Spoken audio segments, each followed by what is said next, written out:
When you have a product or service that you believe in, something that you know helps others, and you don't educate yourself, you don't get skilled and develop the capabilities around sales and marketing, you are stealing from those who need you most. And I'm serious about that word, stealing, because there are people out there, hundreds, thousands, perhaps even millions, that right now you have something that could radically improve that person's life. And by you playing small and going, oh, I don't want to bug people, and I don't want to be aggressive, and I don't want to be annoying, you are holding back from someone possibly having an improvement that they desperately need.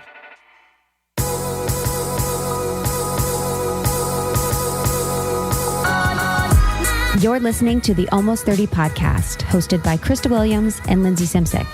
Almost 30 started as a conversation about the transition from our 20s to our 30s.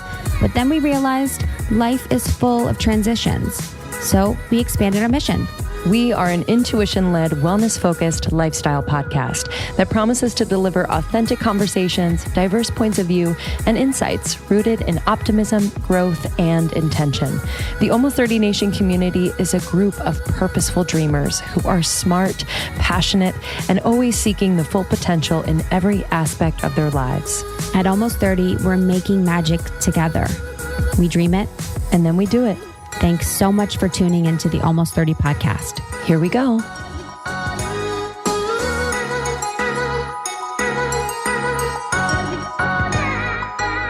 Welcome to the Almost 30 podcast. Welcome. We're so glad you're here. My name is Krista Williams. And I'm Lindsay Simsick. And if you're new here, Marie is coming.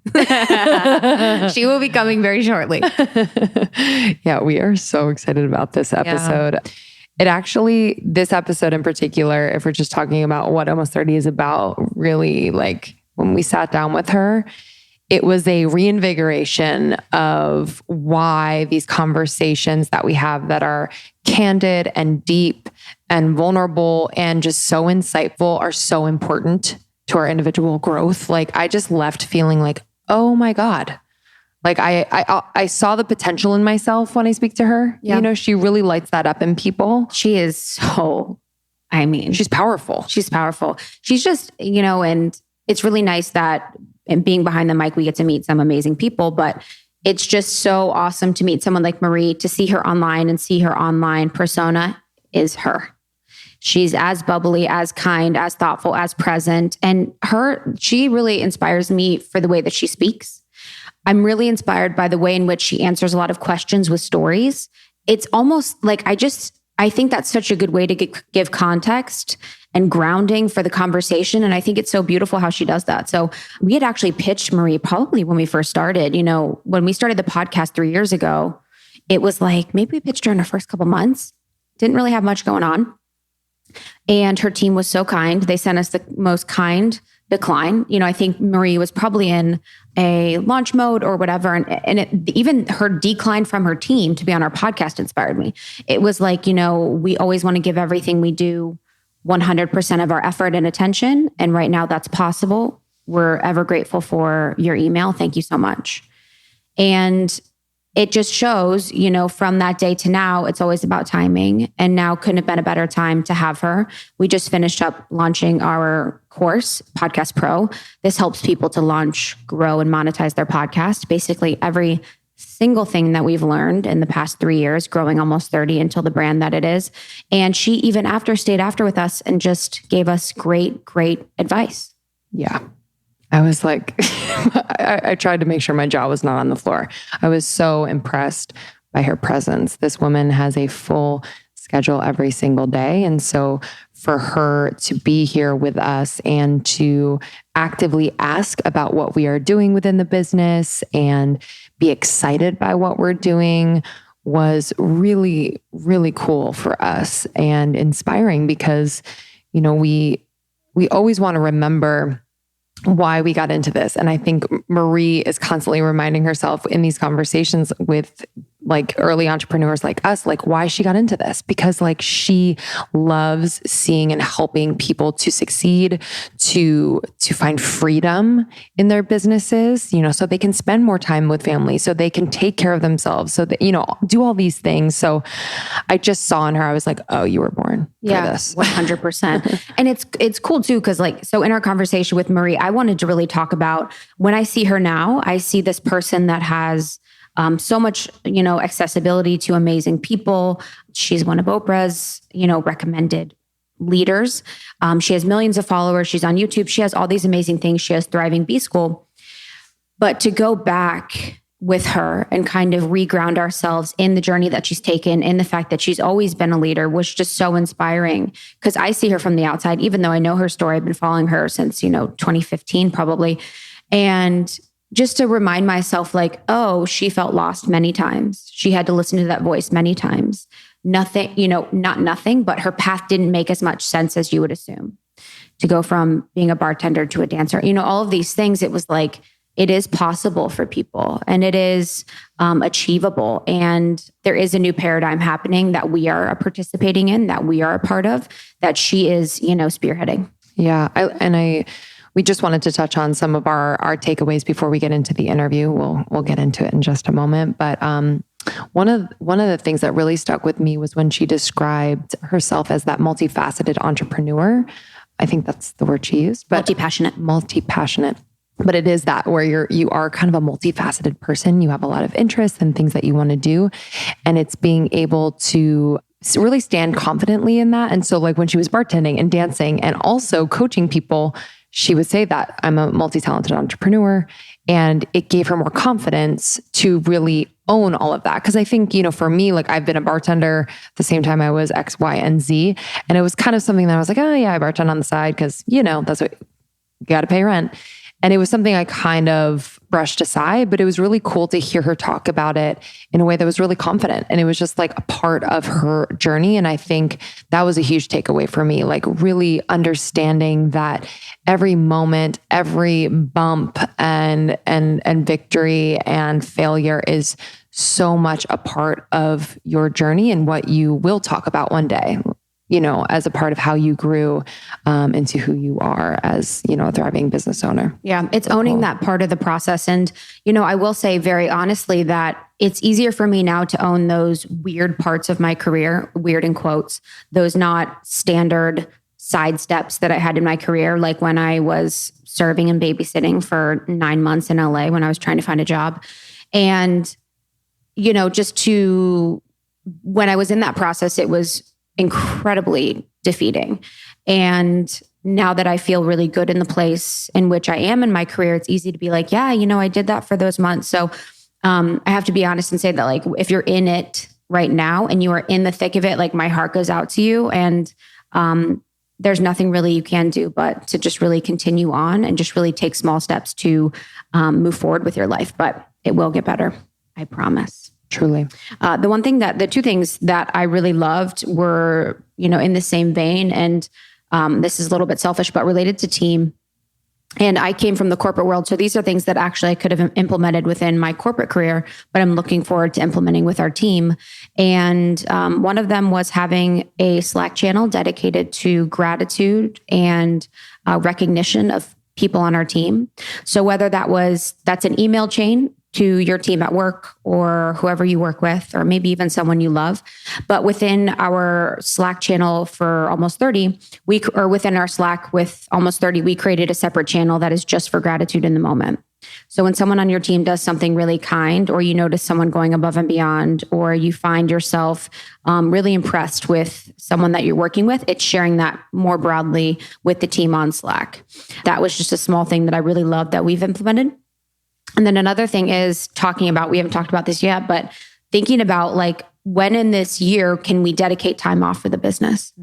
Marie and her team have dedicated 4 weeks off total that the company shuts down during the year. 2 weeks are in the holidays, and then 2 weeks are in August, I believe. And it is mandatory company shutdown. And what's so beautiful about this is that it is new paradigm thinking. We can establish the structure in which our business runs. We can make this happen. We can participate in this. And because we are business owners, it is our choice to decide the ways in which our business will operate. And that really speaks to, a worthiness thing, a fear thing that we would have to work on as business owners to feel like we can be worthy of that time off, which we will do. But I felt like that was just so inspirational to hear. And I'm sure that, her team just really, really appreciates that. Absolutely. Yeah. And it got me thinking about that, the idea of being relevant. And I think perhaps why some people don't take that time is fear of being not relevant anymore within those 2 weeks of time, which is just not true. But I think we do live in this day and age. If you are using social media as a part of your business or way in which to elevate your brand, it is a scary thing. But I just loved that fearless attitude around it because it is so important that not only she, but her team recharges. And it's a way for ideas to come in and land and ruminate without being on that racetrack to the next thing. So yeah, I completely agree. And one last thing that really stuck with me. Our team is going to be like, I know when is this happening? They're 8 weeks. Yeah, honestly. I'll probably just take 2 weeks off and hit the road. Just kidding. We love you guys and we'll talk to you about it. We'll get back We'll let you know. We still need to work on our worthiness if we can do it. This idea around who are you to build a business of your own and be successful? Who are you to start a podcast? Who are you to blank, fill in the blank? And I just thought it was so relatable for someone as successful and amazing. And someone we looked at, we're like, wow, can we be like Marie one day? So she shares a lot of those stories, which I think you all will really find inspiring. Yeah, I definitely can relate to those. My last one was, you guys will not be surprised, my Almost 30 Nation, just her enthusiasm about sales and marketing. I really think it's made such an impact on where she is today. And we really demystified what people believe sales and marketing is today and believing it's slimy or it's pushy or intrusive. And really, for me, sales and marketing is about clear communication of who you are, what you do, and just a clear expression of yourself. Being so much yourself in all aspects of your life so that people can understand you. And if they're interested and you have a product, to buy into that product. And if that product is good and made with intention, they could change their life. So I think so much of what we do now is online, it's social, it's podcasting, it's YouTube, it's all of these things. And it is really important that if you are in the business of service and if you're in the business of, wanting to grow a business, you have to understand clear communication through sales and marketing. Although it may not be fun for everyone, it's really just about confidence in what you're providing so that people can participate. Yeah, I love that conversation because it was out of my wheelhouse. You came from sales and marketing. So it was really interesting to kind of hear her perspective on that confidence piece, on that believing in what you're doing is actually just a natural way to market and sell what you want to bring to the world. So this conversation is next level. We're so excited to share it with you. Thank you so much to Marie for joining us in person. It was truly a gift and we're really excited. Enrollment is open for Marie Forleo's famous and incredibly impactful B-School. So the enrollment closes on February 28th and B-School starts on March 2nd. Yeah, that is really exciting for people that want to grow their side hustle, want to start a business. I'm actually probably going to do B-School this year just to really brush up on some things. And we have partnered with Marie through the B-School program. So if you go to our show notes for this episode, there is a link for you to join B-School. We'll also have the link in our swipe up on Instagram.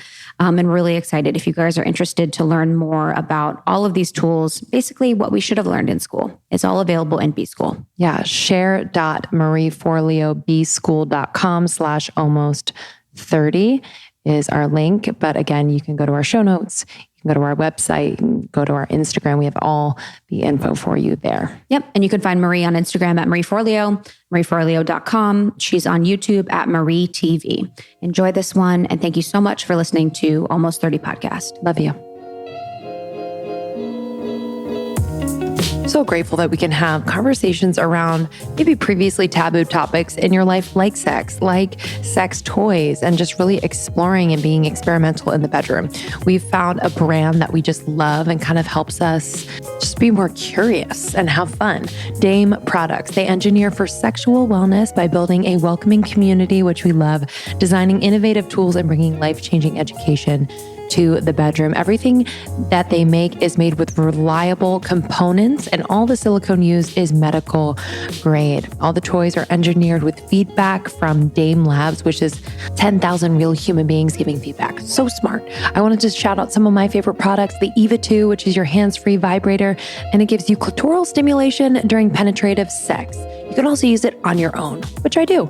Waterproof, and includes this cute little charging case. They have incredible products. Check them out at dameproducts.com. You can use the code almost30 for 15% off your first order. That is dameproducts.com.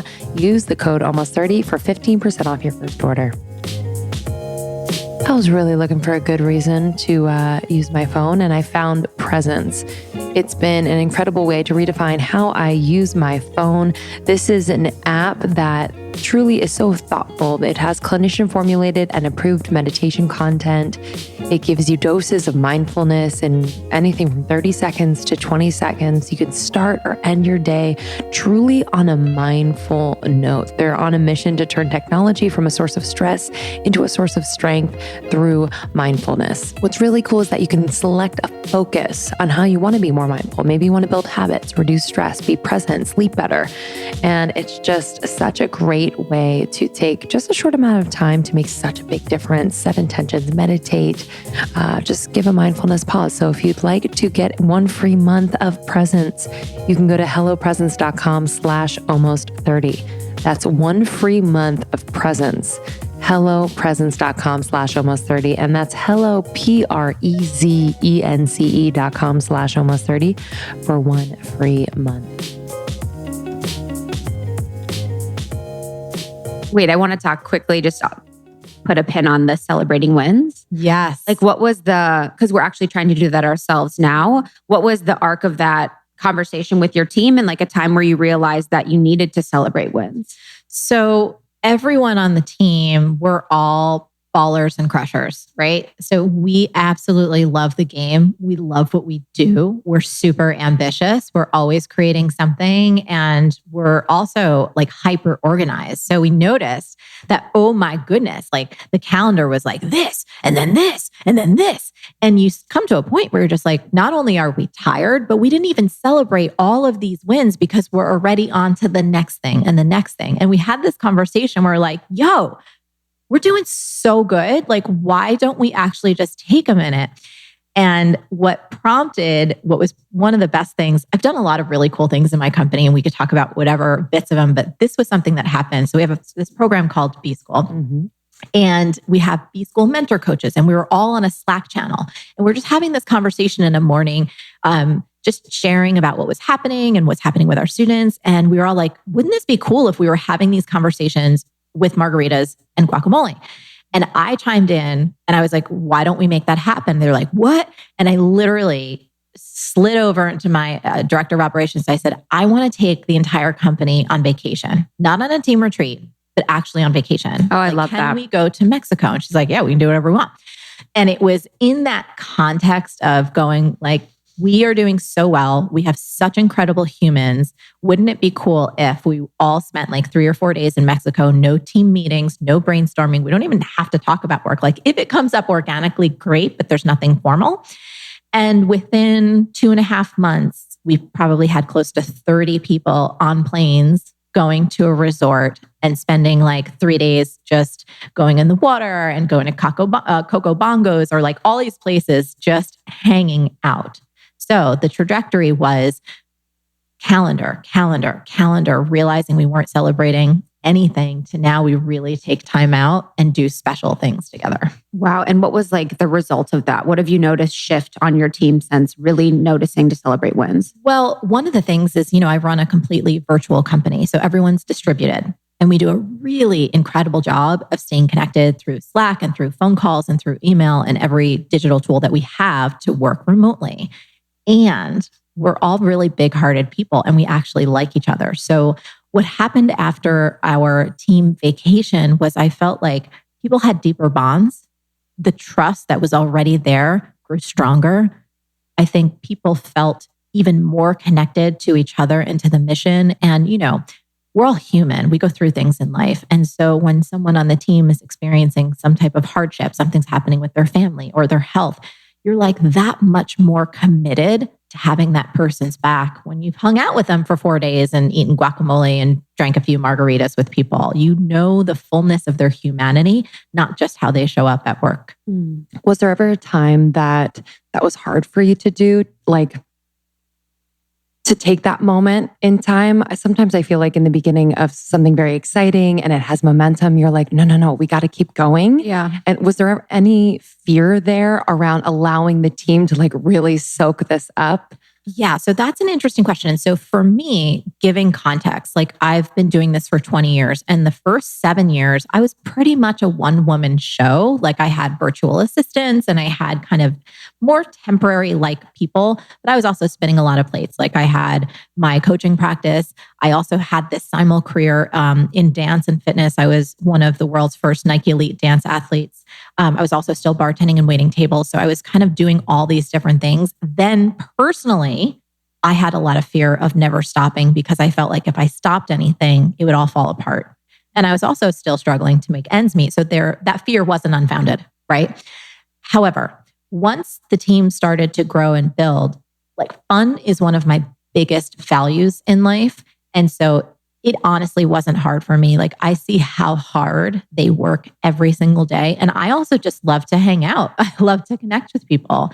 So when we kind of realized that we weren't giving ourselves any pauses, we're like, shit, yeah, we're doing this. Like, this is awesome. And so, I've taken the team to like Disney World 1 year for my birthday for everyone who's here on the West Coast. Like I rented a party bus. I just told them to show up and like out comes this bus with like a dancer pole and all kinds of lights. Of course. What happens on the bus stays on the bus. It was amazing. Like myself and like one of my animators, like we had bruised knees because we were literally crawling on the ground like an HR nightmare. I think about that a lot.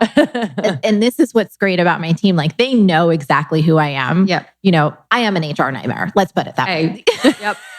But we have so much fun and there is such a spirit of love and silliness and being who you are and taking care of people that my HR nightmares are pretty silly. Yes, do you of know course. what I mean? I'm like, I am an HR nightmare and I am HR right now. Yeah. And, like we have on our team, we've done something, they have a professional version, but if you've ever read The 5 Love Languages, it's been on the bestseller list for eons. It's actually really applicable at work. And especially when we spend so much time as a distributed team, not being in person, to understand what makes a person feel loved and acknowledged and seen and heard is a really critical tool as a leader so that you're delivering acknowledgement, you're delivering warmth, you're delivering the ability to see someone in a way that really fills them up and that gets them motivated to do the next best thing. Yeah. And you touched on it, but I do want to, just bring it back a little bit for the girls. Most of our girls know you and they love you. They were DMing us all day. They're so excited that you're here. But just an overview of your story, because, I think it is really important because I look at you and many women look at you and just in admiration and almost assumption that you've never had insecurities. You've, never really felt like, yes, you've never had excuses, all of those things. And I know you've really had a journey and you've really had, you were one of the first coaches. You really did things before anyone else did. So I'd love to go back and kind of go through your story and sort of how you've made it to where you are. Yeah. So, when I graduated college, my first job was on Wall Street on the floor of the New York Stock Exchange. And I was really excited about that because I'm a human with a lot of energy. And the thought of actually being in a cubicle and sitting like pushing papers all day, it made me want to stick a fork in my eye. So super excited, ambitious, really grateful. I'm the first in my family to go to college. So it's like, oh my goodness, I have a job on Wall Street. This is amazing. And I've also really been inspired and driven to make a lot of money. in my family, there was never a lot. And there was a lot of pain around my parents divorcing and my mom not having money. And I made myself a solemn promise when I was 8 years old that no matter what it took, when I was a grown-up, I would earn enough money to take care of the people that I loved, because I had this association that a lack of money meant a lack of love, and a lack of money meant pain and suffering and stress for all the people that I cared about. And I also saw that story, or at least that's the story I made up, about friends that I saw too in school when their parents got divorced. It was like money, money, money. And I was like, I'm going to handle this money thing come hell or high water. So being on Wall Street, I was like, okay, I got this. Fast forward like 6 months, I had been trying to do my best, showing up with my game face, like just, okay, I'm here. I'm going to do this job. But this little small voice inside of me kept saying, Marie, this isn't it. This isn't who you are. This isn't what you're meant to do. This isn't who you're meant to be. But here's the problem. It didn't tell me what I was supposed to be doing instead. And I was like, this is nuts. I can't leave a job when I don't have a trust fund. This is a steady paycheck. I have healthcare. I'm making my family proud, you know? But when I looked around, first of all, 99.9% of the people I worked with were men. Incredibly sexist environment. I would get hit on constantly. I was going to say, it was like, I was trying to be taken seriously. And that was just always a losing proposition. I actually cut off all my hair and had a pixie cut because I thought, well, maybe that's going to get... I was like, was your hair in a bun every day? I was thinking that or the cut. All off, all of it. And that didn't work. And they're like, oh, maybe she looks like a cute little boy. Like, who knows what was going on in their heads, right? Also, from a culture perspective, bell rings at 4, you hit strip clubs, you do lots of coke. That's the lifestyle. And I was like, this is not me. One day I was on the floor and I had what I can only identify as a little bit of a panic attack. I had trouble breathing. I felt nauseous. I was like, what's going on? Dizzy. Told my boss, hey, I need to run out and grab a cup of coffee. I went to Seton Hall University, which is a Catholic university. So I was kind of trained that in a crisis, you just look up just for a little guidance. I made a beeline, not to a coffee shop, but to Trinity Church, which was like 2 blocks away. And I sat on the church steps and I put my head in my hands and I just cried because I felt like such a loser. I was like, what is wrong with me? I know I want to work hard. I know I want to be a professional. I need to get out of here. This is awful. And the first sign I got was to call my dad because my dad had busted his buns to put me through school. I was really afraid, not of him being mad at me, but just being a disappointment, bringing shame to my family. So crying, calling my dad. And he broke in and he's like, Ree, he's like, you're okay. Stop crying. He's like, you've been working since you were 9. He's like, let me tell you something. You're going to work for the next 40 or 50 years of your life. Here's the big secret. You have got to find something you love.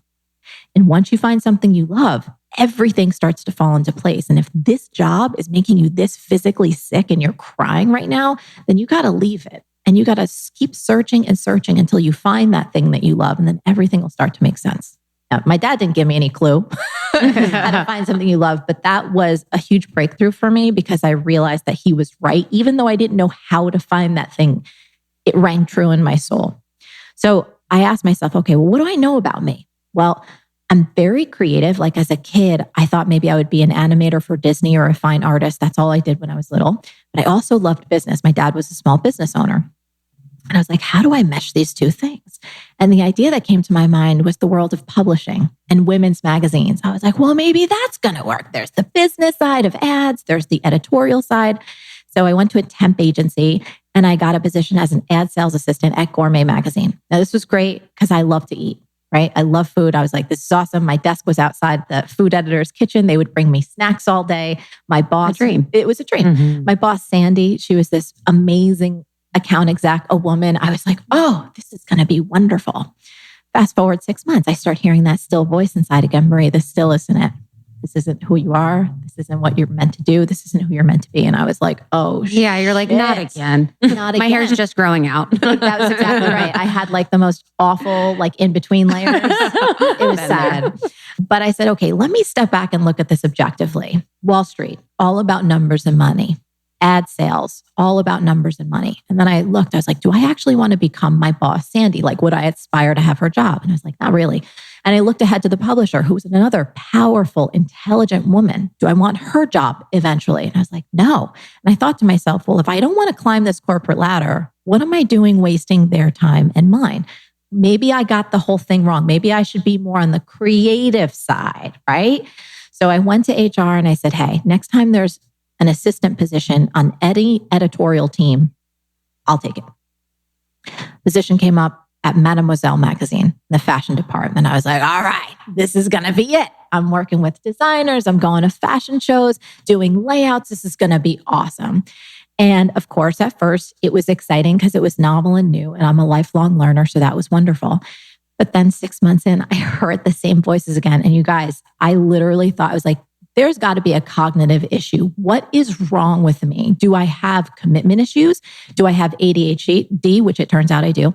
Can I not focus? Like, why do I want to work really hard, but I can't seem to keep a friggin' job for the life of me? And again, I was grateful for work. That was the only thing paying my bills. I had debt after college. I'm like, none of this makes sense. One day I was on the internet and I stumbled upon an article about a new profession at the time called coaching. Now you got to get this is 1999 for context. Nobody had heard of coaching yet, right? It's brand new. And when I read that article, something in my heart lit up like a Christmas tree. It was like the clouds parted and there was little cherubs with their trumpets. And it was like, ah, right? This is who you're meant to be. Now, I'm 23 years old. The logical part of my mind, I'm also from New Jersey, so I'm a little cynical. Who the hell are you thinking that you can become a life coach at 23? You can't even hold down a job. You're in tons of debt. Who the hell is going to hire a 23 life coach? You haven't even lived life already. Like, this is nuts. This is not going to work. This is one more thing you're going to fail at. Yet simultaneously, in my heart and my soul, it felt right. So on the spot, I signed up for a 3-year coach training program. I kept my job at Mademoiselle during the day and I did my studies at night and on weekends. A few months later, I got a call from the HR department. They had a promotion for me at Vogue.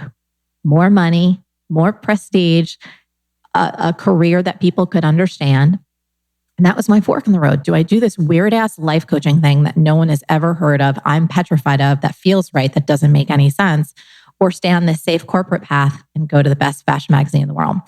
I turned down the promotion and quit my job, went back to bartending and waiting tables, and put my entire life into figuring out both how to be a coach and how to build a business. And that was 20 years ago. Wow.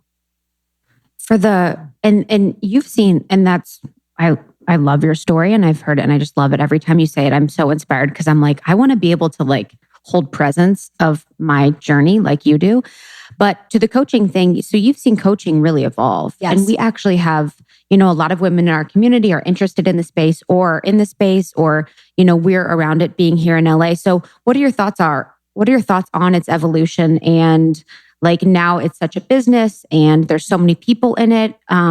And there's also a negative connotation at times. Sure. So what are your thoughts on those? Yeah, I mean, I had a negative connotation with it, to be honest with you. Like when I first read that article, I was like, what the hell's the term life coach? That's like the cheesiest thing ever. I don't even call myself that to this day. So I completely get it. I also think that, when I went into college, I actually started as a psych major because I was very, very fascinated and interested in human potential. And I think that there is a lot more avenues now than there has ever been before for us to partner with people. You don't necessarily only have to go to a therapist or a psychotherapist. There are ways to work with others who have expertise that can help you in certain areas of your life. It might be around your health. It might be around your business. It might be around your relationships. It might be around your parenting. So I actually think the fact that coaching and coaches exist in broad strokes is a very good thing. The challenge is obviously in terms of people's ability, right? You just don't know if you're hiring a good coach, but that's true with almost anything. True. A dentist, a doctor, a real estate person. It's true all over. And then I think the other challenge is you have to, no matter what you're doing in this world, there is the craft of what you do. Let's say you want to be a writer. You have to become a really great writer, and that takes time and effort. But you also have to understand the business of the kind of writing that you would like to do. Do you want to be a nonfiction writer? Is it around TV? Is it around fiction books? Who knows? But everyone these days has to embrace their entrepreneurial spirit because that is the way you thrive in the modern world. So I don't know if I answered that exactly, but no, that was perfect. I think for coaches, it's vital that you continue to always get better at your craft of coaching. Yeah. And continue to evolve as a business person. Oh, yeah. I am truly in it, y'all. I have methodology in my fridge right now, and I'm feeling so damn happy and so good. Your girl loves food, so I really don't like to fuck around with food not tasting good in order to be healthy. I want it to be healthy and taste good, and methodology does it so brilliantly. This service is for anyone who just is on the go and doesn't have time to prepare meals, busy professionals, creatives, and who really want a healthy meal at all meals of the day. All the food is ready-made. So basically you just need to, with most of the meals, just like toss them in a stovetop or a microwave and heat them up. Some you don't have to at all. And their food is gluten-free, dairy-free, refined sugar-free. They offer breakfast, lunch, and dinner, plus snacks and pantry staples. Let me tell you about the Barty. Okay, this is a party in your mouth. It's a bar and it has marine collagen and it tastes like a birthday cake. It's so clean and delicious. I'm also really loving the wild salmon cakes with rainbow kale and beet salad, and purple sweet potato salad is off the freaking chains, y'all. Go methodology.com. You can use our code almost30 for 20% off your first delivery. That's major. Go methodology.com. Use the code almost30 for 20% off. We recently had an incredibly interesting conversation with Wes Feifner from Juve Social. He's one of the co-founders, and I learned so much about red light therapy and really confirmed what I was experiencing using my Juve light. I love my Juve Solo. This is on the back of my door, and it's basically like you're on your way to a full body setup with the Juve Solo. I have seen real results when it comes to my skin health, muscle recovery, as well as cognitive function. This is something I do every single morning, and really it helps me to wake up in a way that feels so good. It also has helped with joint pain as well, and any scars that I have. I do have a lot of scars on my body, so I've been putting the Juve on those scars, and I've already seen improvements. Red light therapy is quick and easy, and all you have to do is sit or stand in the light for 5 to 15 minutes, ideally every day. And this gives the mitochondria in your cells the natural light they need to make the energy that powers your body. This is non-invasive, but deeply healing. Visit juve.com/almost30 and then use the code almost30 to get a unique free gift with your purchase. That's joovv.com/almost30. Use the code almost30 at checkout to get a unique free gift with your purchase. This story in our heads of who am I to is interesting, and I feel like it came up for you a few times, and it's definitely come up in my life and Krista's life. I know. I've never weird. I've never felt that way. You're like, I know who I am. Right. And I know a lot of people in our community feel that way right before they're about to do the thing. Yes. It's like that. It's like that rite of passage. I don't know what it is. So what, speaking to people out there who might be feeling that, like, who am I to be a coach? Who am I to start a podcast? Who am I? All these things, like, what is that conversation? How has it evolved in your head? And how do you, and you talk about it in the book, like, how do you train your brain to really collaborate with these feelings in a way? Yeah. So there's so many layers to this. I think to understand that conversation is universal in nature, right? When we're having it in our own minds, it feels so personal. Like, oh, I'm the only one that thinks this way and I'm terrible. When you realize everyone has that conversation. We talk about in the book a little. Research shows that up to 70% of us feel what's known as impostor syndrome, that we don't deserve to do the thing that we want to do, or that if we've had even a tiny bit of success, that it's somehow a fluke, or, we don't deserve it and we're fraud and everyone's going to find that out. And I think that's an evolution of what you're talking about, right? It's almost like the next stage of it. People like J-Lo have it, and Jodie Foster and Maya Angelou. So you start to kind of see how universal that is. In terms of how to move through it, I think awareness is key, right? So if you're having that conversation, you're like, oh, every single person I admire, from an artist to an athlete to a scientist to a politician to a parent, they all have that conversation. I'm having that right now because I'm on the precipice of doing something exciting. Some of that conversation is connected to fear, right? And what I think, so fear is this evolutionary response we all know. It's why we're still alive. But if you take it out of the context of fear stops you from walking in front of a moving bus, very helpful. The other times that we feel fear is often when we feel it and it keeps us small and stuck. So a context on fear. Fear is a GPS for where your soul most wants you to go. And if you start hearing that conversation, like, oh, who am I to? It's likely you are moving in the direction that your soul most wants you to go, i.e., a place of maximum growth, i.e., the place that your life is about to get fucking awesome. Now, does that mean it's going to be all rainbows and unicorns? Oh, hell no. Does that mean that you're not going to cry in the corner? You most certainly will. Are you going to bruise your knees and get scraped up? Yes, yes, and more yes. But I think if any of us look throughout our journeys, we often find that some of the most difficult things and the fear-based things, in the place where we have who am I to, and we just hang out with it and keep moving forward, those are the places where we have things we're so proud of, or it's so meaningful, or we've grown as a human. Here's one of the best things about getting older. I just want to give a preview. You give so many less fucks. 100%. Right? Wait. It's a dream. It's a goddamn dream. I would not go back to my 20s if you paid me $10 million. Yes. So in this context of the conversation, who am I to? While it never fully goes away, maybe for some amazing humans it does. Maybe when I'm 90, you guys will have me back on and we can talk about it then. But I've still had that. We could talk about my most current versions, but it gets smaller and smaller and smaller over time. And you know it. You see it coming. You're like, oh, hi, old friend. You again? We can tango. Let's do this. 100%. I was at this influencer dinner thing the other day, and I actually walked in and it was like 20 people and I didn't know anybody. And I was like, oh, wow. It's like usually I know at least one or two people. And I actually had a moment where I was like, oh, the old me would have probably left. Like just literally walked in and been like, nope. But the older me is just like, it's just one dinner. If I don't talk to anyone, that's fine. And I just like walked up to people and I was like, can I talk to you?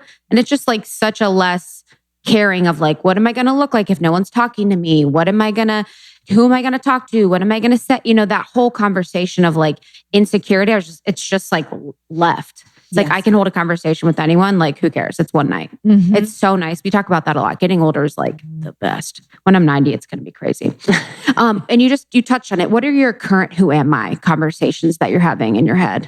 I had one around the launch of the book. So I'm so proud. And my intention always with the book was like, I want to put all of my effort and energy into making the content as actionable and transformative as it can be. Once we crossed that hurdle and it was off to the printers, then it became, okay, so what can we do to bring this out into the world so it can get in as many hands as possible? Because when you write books, it's not about making money, right? Books are big business cards and they're about ideas and changing people's lives. I love books.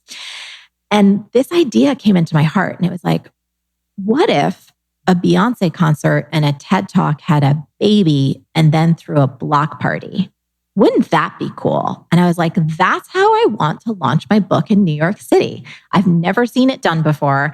I don't know what the hell that even looks like besides the phrase that kind of came out of my head. It was such an amorphous, like precious, exciting, joy-filled possibility, but I didn't know if it would work in real life. And it's not really typical for how to launch a book. And we had all these other things we were needing to do, like book tour and not the traditional stuff. I'm like, who am I to do this? Who am I to produce and perform in a concert? Like, is this just so nutty? Like, have I lost it? And I talked to my team about it. I talked to the publishers who were literally just like, what is she doing? Why? And I kept taking the steps forward. And I said, this is awesome because writing a book, everything is figureoutable. Like I am stepping into every single lesson that I've talked about. It's like a circular thing that we all go through. So it was like me having to go like, do I believe this is possible? Yes, I do. And then is it possible for me to do it? Absolutely. But I don't know how. Starting before you're ready. It's like, okay, well, we're just going to start calling up big venues like the Hammerstein Ballroom and seeing if they're available. Okay, I'm going to start reaching out to choreographers. And I happen to work with an amazing choreographer named Luam, who's worked with Beyonce. Okay, how many backup dancers do we want? I was like, oh, what about 5? I'm like, how about 15? Whoa. What happens? Or where are we going to sell tickets? Oh, we're going to sell them on Ticketmaster. Like little by little, this thing started coming together. And I actually vlogged the whole process and showed how petrified and insecure and stressed out that I was once I committed to doing this thing and then had to figure out how to actually make it happen. And I will tell you guys this, It was the most terrifying, exhilarating experience of my life. Like we literally brought that notion of a Beyonce concert and a TED Talk had a baby and then threw a block party to life. We had over 2,000 people. We sold it out. Folks flew in from 21 countries and 41 different states. And it was the most creatively fulfilling thing I have ever done in my career. It was so cool. Your vlogs were so dope too. Like you guys can look at them on YouTube. Yes. They're amazing. I think I sent your email to the team because it was just such a good, your emails are so well done, their goals, but just you describing the fear and then moving through the fear. Yes. And then coming to the place where you created this beautiful thing. And then the vlogs behind it, I was like, damn, this is just so right. So they're beautiful. But I feel like all of us, to your point, it was like, oh, who am I to? Like we keep having those. There was another one that was several years ago I actually want to talk about this because I think it's so important in the culture we're in right now. I remember just feeling like we were just pushing nonstop, right? And, I've had MarieTV for over a decade now. It's like creating fresh content every single week, fresh emails, and then as social layers and layers and layers, and every platform is like a whole universe in and of itself. I just remember there's one day I was having like the biggest PMS carb craving. I was like in my house in New York. I'm like, I need a fucking croissant right now. Or I'm gonna, do you know what I mean? Like yes. I need a good croissant. And there was this French bakery around the corner. And I went to the French bakery and I looked at the door and there was this little white sign on it, closed due to vacation, back in 2 weeks. No, bitch. And I was like, open that shit up. Right? I wanted to crash through the door. But here's what that paper inspired me. I was like, oh my goodness. Like I was thinking to myself how our culture pressures us to create more and more and more, to be on 24/7, to respond, to engage, to be in DMs, to like never stop. And I went home and I called my director of operations. I said, hey, what if we do life and business different? What if we close down our entire company for 2 weeks? No one's on. I'm not posting. We're not creating. Everyone gets to be with their family. And what if we do this twice a year, like very European? We're going to do it in August and we're going to do it in December. My director of operations was like, this sounds amazing. What's the worst thing that could happen? I was like, nothing. And that was probably about 5 or 6 years ago. I will tell you guys, it transformed our company culture. Wow. No small children died because we're not publishing, right? Do you know what I mean? Yes. And we have so many other business owners who've now also adopted that practice. Yeah. And it is transformative. Like as creatives, to give yourself not just a couple of days, but actually 2 weeks where everyone just gets to pause and do things offline and get refreshed and take care of their health. It's a game changer. So there was a thought like, who am I to go against the culture of like hustle harder and 24/7 and I was like, grind mode. That's some bullshit. Yeah. Yes, we do have to grind sometimes. Yes, we put in long hours sometimes. Yes, when you're in the middle of a sprint, like when we were with our book launch, shit was crazy pants. Absolutely, we're doing 12 hours a day, but we don't do that all the time. Right. That had a beginning, middle, and an end. And once we were done, I was like, I need a nap. Inspo. Yeah, truly. I just want to, the story that you told about, the Beyonce and the block party had a baby, all the things had a baby for the book launch, which was like for us really inspiring as we start to just create experiences for people that come from our heart and not what someone's done before. But you said a lot of people were like, no, like, we're not going to do that. So that idea of refusing to be refused, which you talk about in the book, is just so interesting to me. You talk about just not adhering to that reality of someone else because you feel like, oh, well, that's how it's always been done before. Yes. So how did you kind of break up with that habit? And, especially as a woman in this business and you are paving the way and you are like doing things in a new paradigm type way, I'm sure it comes up a lot. So it started actually in the beginning when I had an idea of what a successful businesswoman should look like. And that was like a 9-year-old's idea, right? And my 9-year-old idea of what a successful businesswoman entailed like really big shoulder pads and not in a fashionable way. Being in some high floor corner office in New York City, having on like a power suit with like super high heels and speaking in a very articulate and professional manner. And when I first started my coaching practice, I tried to embody that. I tried to create content that I felt would be taken seriously because I was 23 and I was so fucking insecure about my age. And I knew I had a lot to learn. I knew I had just started my training, but I also knew I wasn't a dummy. I had some value to offer as well, simultaneously, right? My content in those early days, you guys, was so stilted. There was no life in it. It was me trying to be something that I'm not. And I remember being so frustrated by that I said, fuck it. I'm from New Jersey. I know probably I've offended who knows how many people. It's okay. I'm from Jersey too. Okay, great. Really? It's like, Jersey girls. I started to just speak like the real me, which has some spice. We say, oh, Picante Marie is here. That's Marie. I have many different sides of me, right? It's not one note. And when I started letting myself be me, I realized I had these barriers like, oh, you can't be real and authentic and actually build a proper business. No one's going to take you seriously if you have a bit of a potty mouth. And I started crashing down those ideas for myself. I was like, oh, yes, I can. And even when my coaching business started to get a little bit of traction, I realized even identifying as a coach felt narrow and limiting to me. I had so much passion around hip hop and dance and fitness that I built this simul career. And a term came to my mind that is like a gift from the career gods. I remember I dreaded, you guys, when people asked me what I did for a living, because I never had one good society approved answer. And this is getting to an answer to your question. It's the long-winded way, but it relates. I remember having the phrase appear in my mind, multi-passionate entrepreneur. I was like, where the hell did that come from? This is perfect. The next time somebody asked me what I did. Finally, the voice. Yes, me. Next time someone asked me what I did for a living, I was like, I'm a multi-passionate entrepreneur. And I said it with a bit of confidence, like, oh, what does that mean? And I told them about my coaching practice. Then I told them about the J-Lo dance workshops I was teaching. And I told them about my Nike gig. And I told them about my bartending. It was like one day of the week, I'm doing something different. And seeing myself in that new context, that's what helped me begin to learn from experience how to refuse to be refused, how to not take the world's definition of what success is, that you can only be one thing, or that business women talk this way, or that in order to have a successful team, they all need to be in the same office building in New York City. And I started to bat down all those things and build something that was really true to me. So that refuse to be refused mantra and concept is like, why the fuck not? Like every time in our team, we're like, we have an idea. I'm like, wouldn't it be cool if we're like, can we do that? We're like, yeah, if we want to. Yeah, sure, we can. So I think it's a practice. And I think it's, you never do it out of disrespect, but everyone has the right to live their lives and build their businesses in their own way. And if someone tells you, no, I don't think that that's possible, you don't have to believe them. You can go and do exactly what you want to do. Yeah, it's a choice. Yeah, I love that. When we talk about the fear thing, I'm curious of your thoughts. And I think about this quite often and I work on this, but it's the fear leading you to something that is, your destiny, your path, like that exciting thing that's really going to help you grow.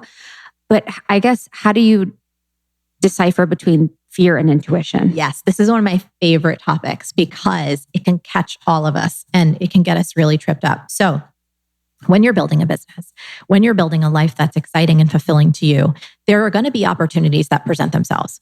And anytime we as human beings are on the precipice of something amazing, we're going to feel what we identify, right, as fear. Like, oh my goodness, I don't know if I can do this. Should I do this? Should I say yes to this?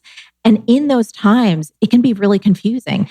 Is this normal, healthy fear that we should just say yes and step up and move through, right? Fear, face everything and rise? Or is this our intuition telling us, oh, hell no, this is going to get you in trouble. This is not the right partnership. This is not the right opportunity. You're going to regret this later. And so there's a test that I share with everyone I know because it's been so incredibly transformative to me. And it helps you decipher for yourself without fail every single time what you should do. Here's how the test goes. When you are considering a particular opportunity, hiring a new person, saying yes to a speaking engagement, trying to get a new client, whatever's in front of you, you get silent, you get rid of your technology, do this by yourself, close your eyes, take a nice deep breath, and you ask yourself this question. Does the idea of saying yes to this opportunity make me feel expansive or contracted? Now, in the nanosecond after you ask yourself that question, I guarantee you your physical body will have a response. It may be subtle, like if you never move, if you never take walks, if you never actually get in your body, it's going to be a little more challenging for you to start to listen to this, but the signals are there. So let's decipher what's the difference between expansive or contracted. So does the idea of saying yes to this opportunity make me feel expansive or contracted? Expansive might feel like your chest is opening up, like your body is moving forward in space, like in Marie Kondo terms, something sparks joy, right? Even if it's a little terrifying, you're actually moving forward. You feel bigger, you feel lighter, you feel more powerful. You might not be able to explain why. Contracted. After the moment you ask yourself that question, if you sense the hint of dread, of heaviness, of your shoulders hunching forward, of your body moving back in space, even of your head shaking no on the most subtle level, that's your intuition telling you, don't fucking do this. Here's where this gets real important. When an opportunity comes up that on paper sounds real good to your ego, there's a lot of money on the line. Everyone else in your position would say yes, they would jump at this opportunity. There's some type of competitive element where there are people that you consider somewhat competitors are absolutely included, and you must be there too, or else you are going to fall behind. That's where you have to pay extra close attention, because oftentimes our egos will want to override our natural knowing. And that's when we fuck ourselves up.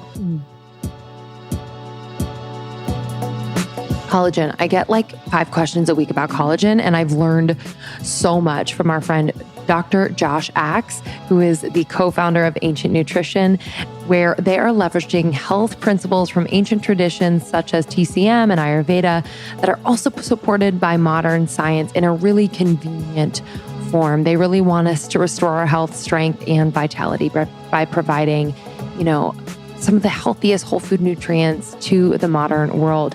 Man, their multi-collagen protein in chocolate is my favorite. What I love about it is that I know that I am getting the highest quality source from non-GMO, cage-free, cruelty-free sources. And it also features type 1, 2, 3, 4, and 5 collagen. Come on. It supports a healthy gut, skin, hair, nails, and joints. I can tell you it works. My hair and my nails I can't say enough about them. They're thriving. I love adding a scoop to my favorite nut milk with some ice, blend it all up. So delicious, protein packed. If you'd like to learn more about Ancient Nutrition and all of their incredible products, you can go to ancientnutrition.com and use our code almost30 at checkout to get 20% off first-time orders. That's ancientnutrition.com. Use the code almost30 for 20% off first-time orders. Okay, little anecdote about Almost 30. One of the first things we did was create business cards, okay? Very early on, we used Vistaprint to create business cards to hand out to, potential partners and people who are interested in the podcast to be able to connect with us, contact us, and really, give them a reason to choose us because we were professional. It really makes a statement to have a business card that is aligned with your brand and super professional. And it just said so much and it gave us a lot of confidence. So Vistaprint really wants you to own the now. They make it easy. You go onto their website, vistaprint.com, and you choose whatever style you like. You can upload your own original layout. You can pick your paper. You can upgrade to unique touches like rounded corners. You order it and receive it, and you're ready to go. Vistaprint wants you to be able to own the now in any situation, which is why our listeners will get free shipping on all business cards, any style and quantity. Just go to vistaprint.com and enter the promo code almost30 for free shipping on all business cards, any style, any quantity. Limited time offer. Own the now at vistaprint.com, promo code almost30. Take a deep breath for that. I know, I love that. Here's what's cool though. Most of us have these great examples of when we overrode our intuition in the past. 100%. When we got ourselves in trouble, right? Where you're like, God, I knew I shouldn't have said yes to this. Like there was this little alarm bell going off, but you're like, no, I know better. This is a great opportunity. I should say yes. This will be great exposure. Oh my God. This will be great exposure. This will be great exposure for the brand. Is one of the most telltale red fucking flags honestly that we can ever wave for anything. And so that is the test I would encourage everyone. You can do it in a nanosecond. and just keep doing it. We do this on our team, actually. When something comes up, even a strategy that we've created, that we've said yes to, I did this just 2 weeks ago. We're all like, oh yeah, we're moving ahead. This sounds so cool. This is going to be new and different and innovative. And all of a sudden we get into the execution of it. And I feel legitimately my body going, oh, hell no. This is not what we should be doing. And I'll say, hey guys, what does it feel like if I took this off the table right now? If I just literally took this strategy and poof, made it go away. What do you feel? Do you feel joyful or do you feel sad? I swear to you guys, everyone on the team's like, joyful. I'm like, it's fucking gone. Yes, It's gone. that's it. Like, we're such hard workers. It's not because they don't feel joyful because they don't want to do more work. They feel joyful because they're in touch with their intuition. And I think especially as women, it's one of the strongest assets we have to build a wildly profitable and satisfying business. Yes. Yeah. Am I talking too much? No, I love it. Am I talking too much in our interview with her? Yeah. What are you talking about?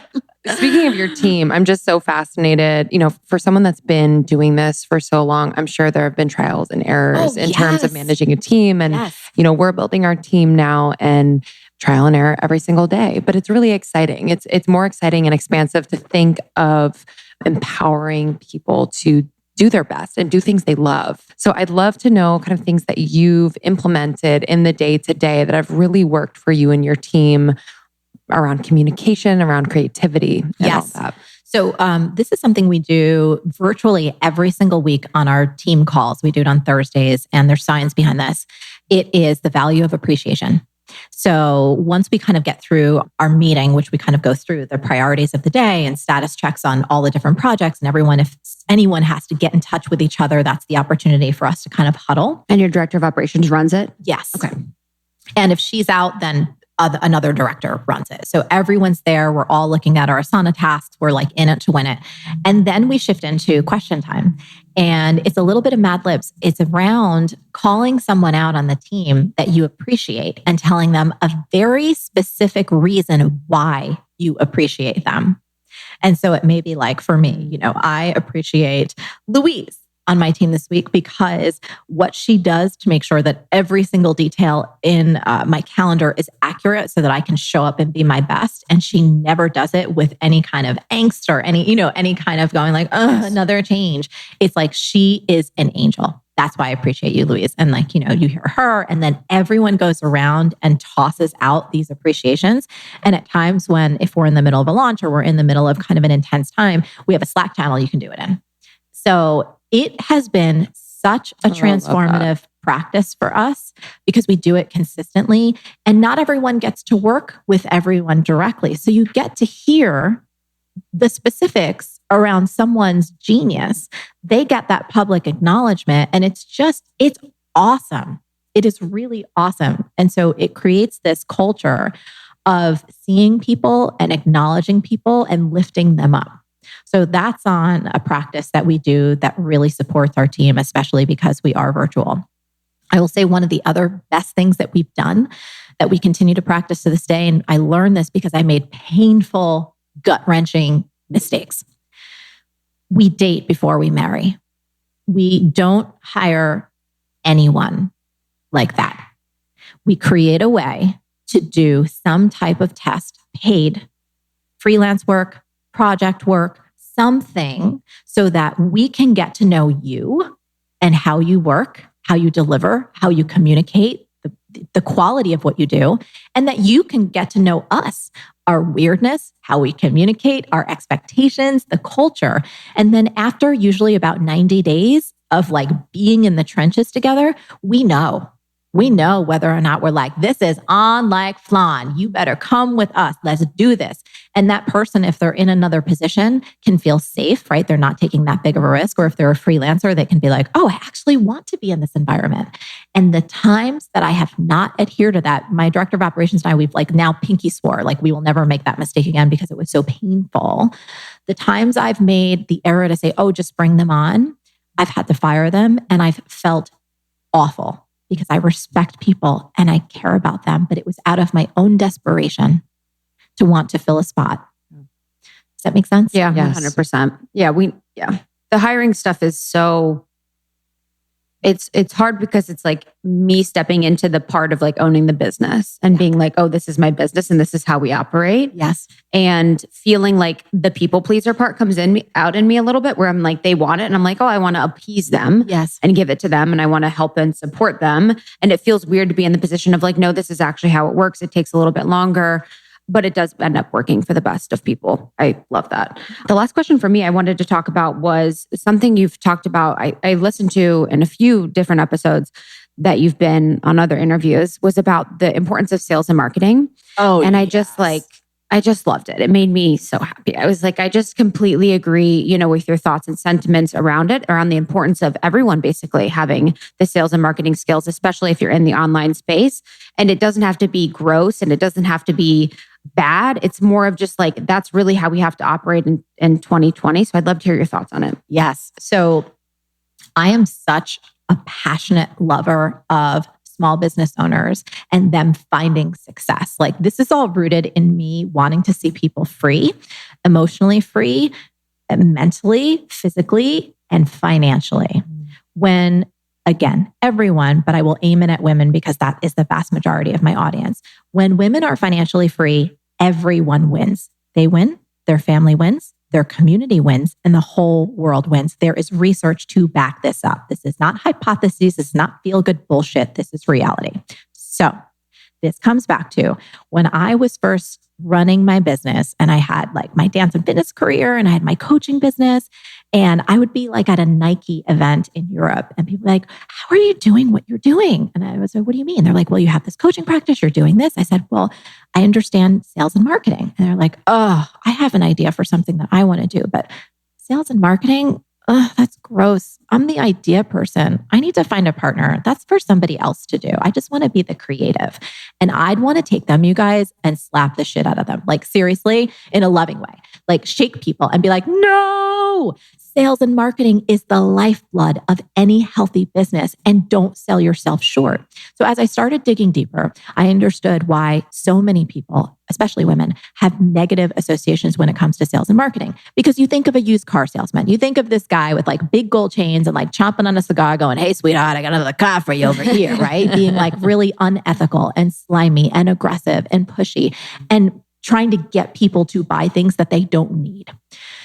That's when I realized I was like, what I do and what the opportunity is for business owners is to not do the old style of marketing. It's actually to do what I call modern marketing. Here's the difference. When you're practicing modern marketing, the best, not the worst of your humanity comes out. What does that mean? Listening, compassion, generosity, creativity. I always ask people, I'm like, you know what? When you talk to your friends, do you like recommending great movies? And usually people are like, yeah, of course. I'm like, okay, when you talk to your friends, do you like telling them about like the best restaurant you've been to and telling them like, oh my goodness, this dish is like awesome. Like, yeah, of course. I was like, okay, when someone has a problem and you have information that helps them find a solution, do you like sharing that with them? They're like, of course I do. I'm like, guess what? You love marketing. You just didn't know it. Mm-hmm. Here's my belief. When you have a product or service that you believe in, something that you know helps others, and you don't educate yourself, you don't get skilled and develop the capabilities around sales and marketing, you are stealing from those who need you most. And I'm serious about that word, stealing, because there are people out there, hundreds, thousands, perhaps even millions, that right now you have something that could radically improve that person's life. And by you playing small and going, oh, I don't want to bug people and I don't want to be aggressive and I don't want to be annoying, you are holding back from someone possibly having an improvement that they desperately need.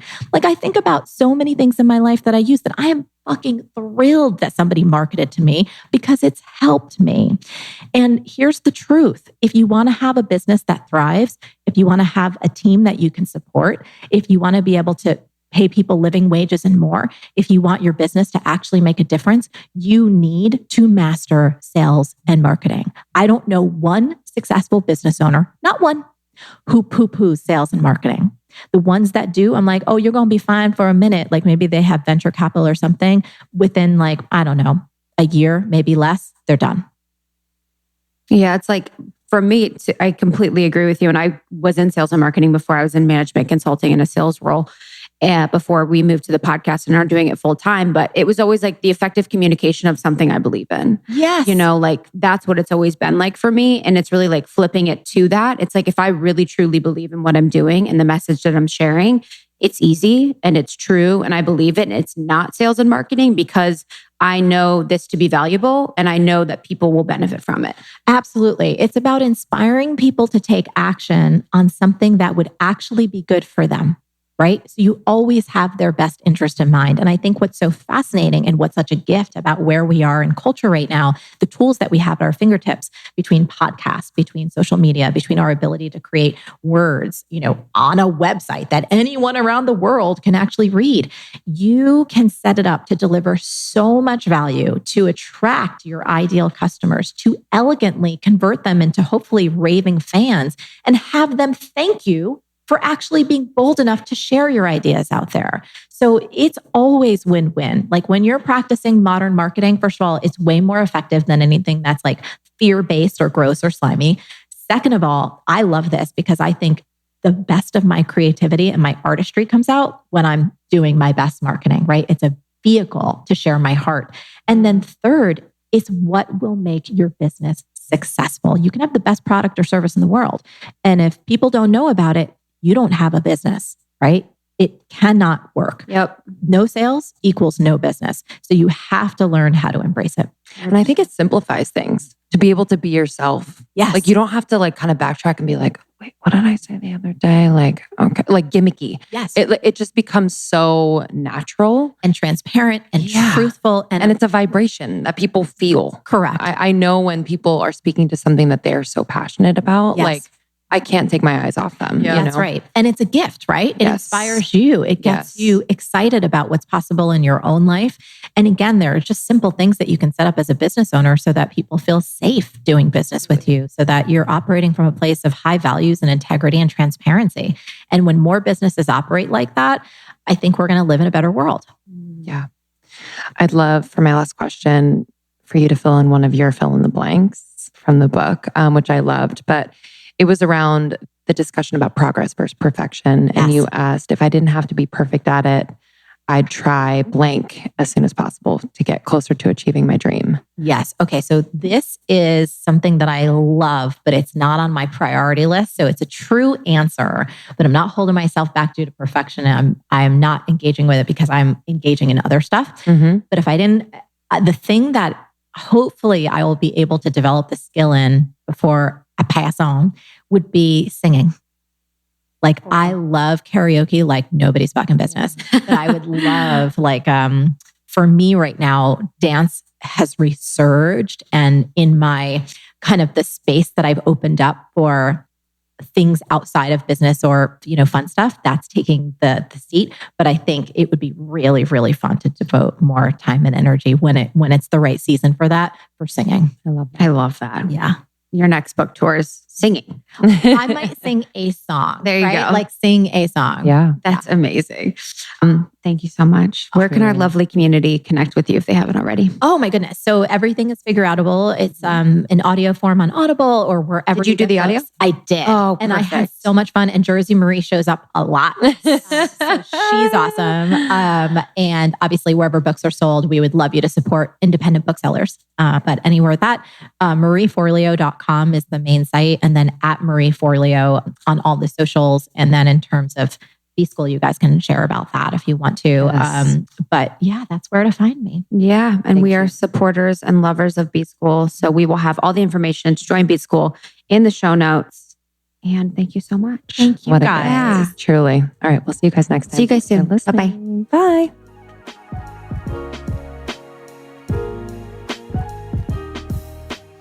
Thank you so much, Marie. That was a dream come true for us. True dream come true. That's a mouthful. And her book is available right now. Everything is Figureoutable. It is amazing, easy to read. One of those books that you can read all the way through or pick up when you need inspiration and direction. It is awesome. And her B-School starts on March 2nd. Enrollment closes on February 28th. So if you are out there and you are wanting to, turn your side hustle into your full-time business or wherever you are, this is a course that will truly support you with everything that you need. So exciting. Thank you so much, Marie. And if you want more information about Almost 30, you can go to Almost 30 Podcast on Instagram, almost30podcast.com. And we drop episodes every Tuesday and Thursday. And would love to give a shout out. We get reviews on a regular basis. And Anne from Minneapolis sent us such a sweet review. I'll read part of it. This one was a long one. Thank you so much, Anne, for taking the time. It's big hearts, 5 stars. Where to begin? I've been listening to Almost 30 for over a year. I love the friend who initially made the recommendation to tune in. Without fail, I listen twice a week. It's felt like a natural addition, a natural addition to my life. While it felt a little awkwardly personal at first, I genuinely look forward to Lindsay and Krista's updates each episode. Awkwardly personal.